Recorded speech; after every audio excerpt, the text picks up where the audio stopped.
Ever done an R&D tax credit yourself? Me neither, but I did spend about a decade shipping 20% of my clients' R&D credits off to an R&D consulting group. And that is a bummer. Honestly, there are a lot of fun things I could do with that money now.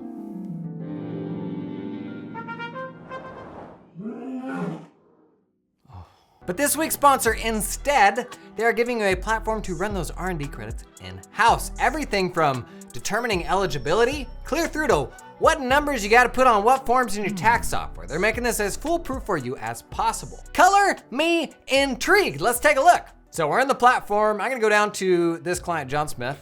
Got some tasks, got all his entities, but I'm gonna hop into this R&D credit that's in progress. Now, these steps here are everything that you need, soup to nuts, to estimate, implement, and file an R&D credit. So we're gonna start with a quick estimate, like a quick calc of what this could save us. Gonna pop the amounts in there, add the states as well, because state R&D credits matter too. Next, we're gonna set up our projects. We can do this either with a spreadsheet template if we're doing a whole bunch, or just with the UI. I'm gonna show you what the UI looks like. We got one project in here already I'll run you through. Hyperspeed data migration. Okay, now this is the 4-part eligibility test for being able to claim R&D credit. And if this is a thing that you don't know, Instead's gonna help you with that. So let's look at the first test here. This one's already, I've determined it's eligible, but I'll show you what the process looks like. So hopping into the first one. On the left-hand side, you've got a questionnaire, all these questions that need to be answered. Now you can knock this out yourself, or you could have a client help you with it. But down at the bottom, I'm gonna click this button, Generate Draft, and this will generate a memo summarizing my findings. Now, as it says in the app here, this is not a replacement for your brain, but it did just save you a whole bunch of time drafting a memo for all that research. Now at the bottom here, we're gonna indicate whether they are ultimately eligible or whether they meet this test or not. And then we're gonna pop out, do the other 3 tests. The process is the same for the others. Now in here, we're gonna load in the actual expenses. Let's look at payroll expenses as an example. Same thing here, you can either use a spreadsheet template to import a bunch of this stuff in mass, or do it in the UI. I will show you what the UI looks like.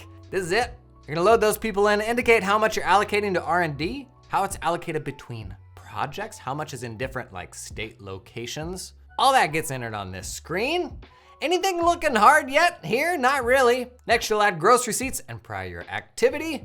If we drill in here, it'll show us the different things we can claim: regular credit versus the alternative simplified credit. This is at the federal level. It will also show you that at the state level. Got a spot where we can add more supporting documentation if we want to, but I'm going to review the calculation for federal in shocking detail. Look at this, step by step, showing you how it gets to the calculation, but also showing you how those figures get reported on the tax form. Now, before I show you how to actually file, let me acknowledge the elephant that is probably in your room right now. Okay, but what if I'm not an R&D credit expert? Should you really be doing R&D tax credits if you are not an expert? The answer is probably not. But think about this. So you got scenario A. This was me for a decade. You identify an R&D need in a client. Oftentimes these are big money. I go out to this R&D group that I use.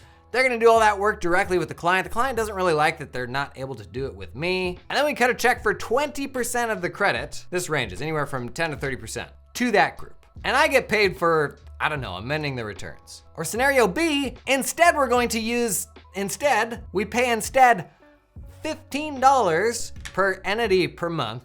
I told them they've made a huge mistake. They didn't listen. $15 per entity per month. And if that's me, I'm looking really hard at, do I hire some R&D expertise? Do I contract with an R&D expert who can review kind of my final figures or step in if there's an audit? So I go back and start looking at continuing education for myself, because my clients right now are used to paying 20% of this thing out to somebody else. And I would happily step in to help them out there. Something to think about. So does your software ultimately make you an expert on that technical thing? Does your payroll software file all your payroll tax returns? Yes. Do you know all the numbers that go into every one of those boxes?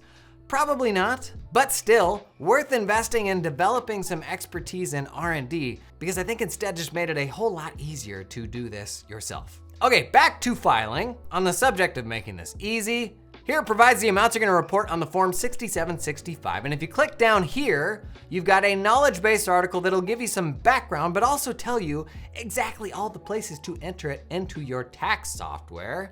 Look at this, screenshots and everything. Now in this knowledge base, there's a bunch of info, and it's actually all linked from each of those pages. Every step in the process we saw links out to supporting knowledge base information. And it's good stuff, right down to how do I sell an R&D engagement? It'll run you through best practices there. They've even got a little pricing calculator you can use as a starting point. Because ultimately, gang, check this out back on the dashboard, R&D credits, they are super valuable. Look at this, if I've saved my client base $135K in total, estimated firm revenue should be between 13 and 40. And that's stuff right now where if you are acting in your client's best interest and ensuring they're getting their R&D credits, you're probably paying out to a third party. I get it, I know, you're doing that calculation right now. Now, heading into my pro dashboard, you'll see I'm on a 7-day free trial. You can pop out, give this a try for free. Just indicate that you're an accounting firm when you're signing up. And remember how I told you it was 15 bucks per entity per month? I lied. The annual pricing is only $9 per entity per month. Not per project, per entity. But hey, if that's just astronomical for you, just bill it to your client, right? Just like you would your ledger or your payroll software. It's pretty compelling, right?